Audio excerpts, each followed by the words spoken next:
What if the most dangerous military strategy in the Middle East is not about winning a war, but about making sure no one else can win it either?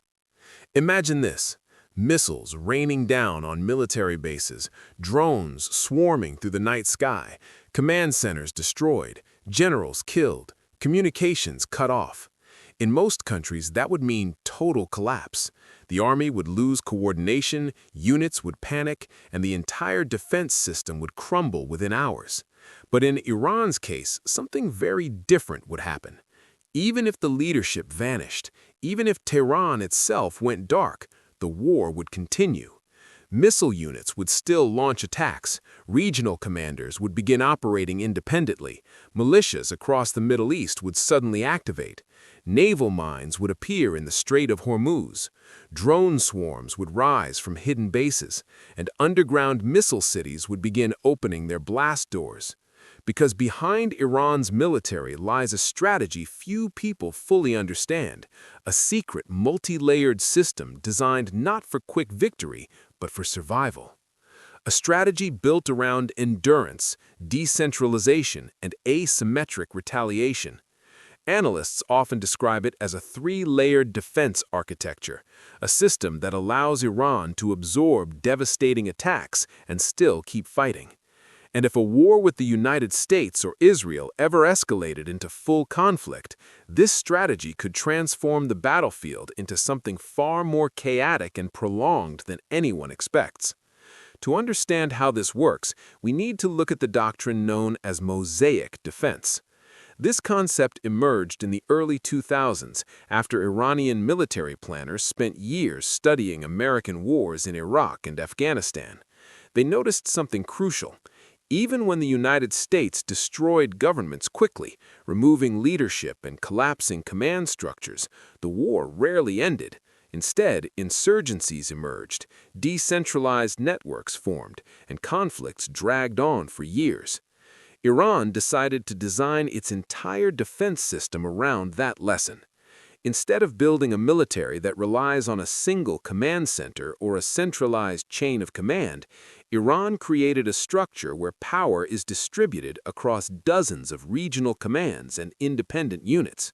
In practice, this means that if the central leadership were eliminated during a strike, provincial commanders could continue operations independently, ensuring the military remains functional even under extreme disruption. The result is a defense architecture that functions like a mosaic, many small pieces forming a larger picture. Destroy one piece, and the rest still remain. But the real power of this system becomes clear when we look at its three defensive layers. The first layer is what analysts call the outer deterrence network. This layer exists far beyond Iran's borders.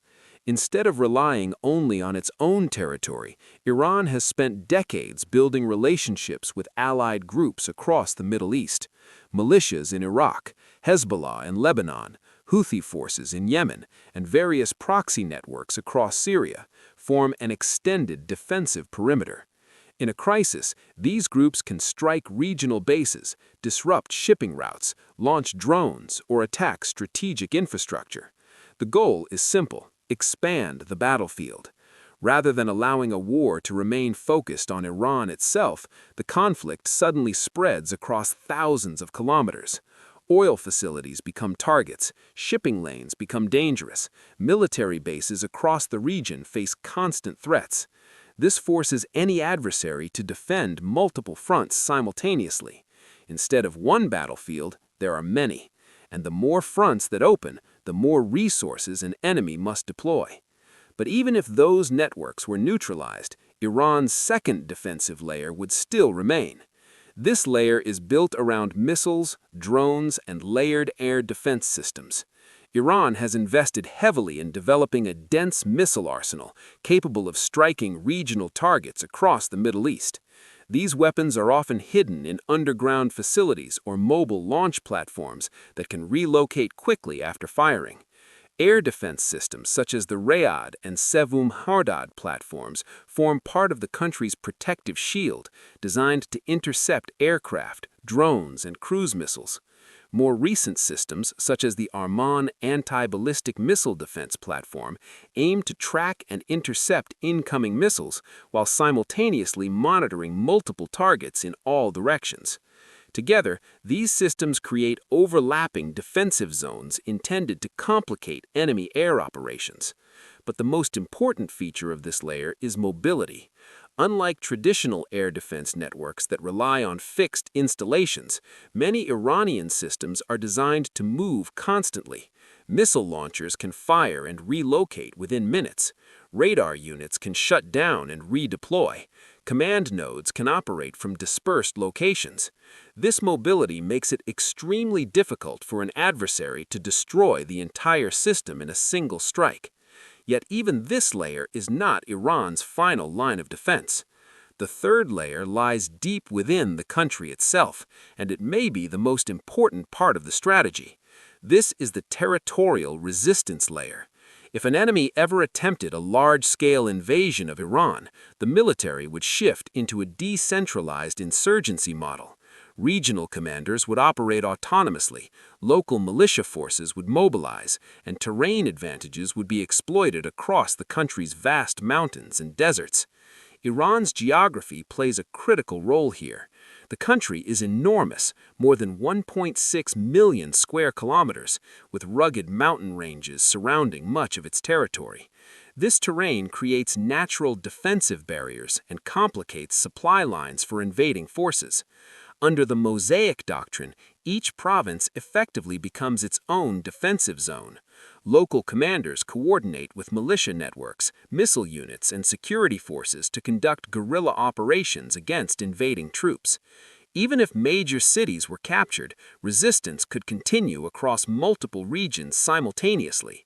Instead of facing a conventional army, an invader would face hundreds of semi-independent resistance nodes. And that is the true objective of the strategy.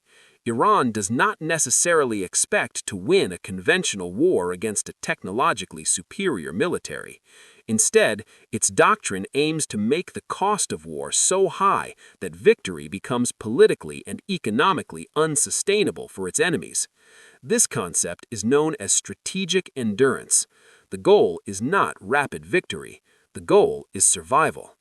Iranian officials have openly acknowledged that their strategy assumes any major conflict would become a long war of attrition rather than a short, decisive battle. In such a scenario, missile strikes would continue, drone attacks would persist, regional proxies would remain active, and decentralized units inside Iran would keep fighting.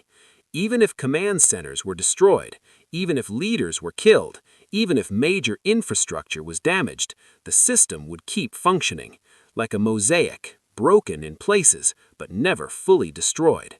Which is why many analysts believe that any direct war with Iran could become one of the most complex conflicts of the modern era, because the real strength of Iran's defense strategy is not a single weapon, missile, or army. It is the structure itself, a system designed to survive chaos, a network built to operate even when everything else collapses, and a strategy that turns every strike against it into the beginning of a longer war. Which raises a disturbing question. If the purpose of this defense system is not to win quickly, but to make sure the war never truly ends, then the real question is not whether Iran can defeat its enemies. The real question is whether anyone could defeat Iran fast enough to stop the war before the entire region is pulled into it.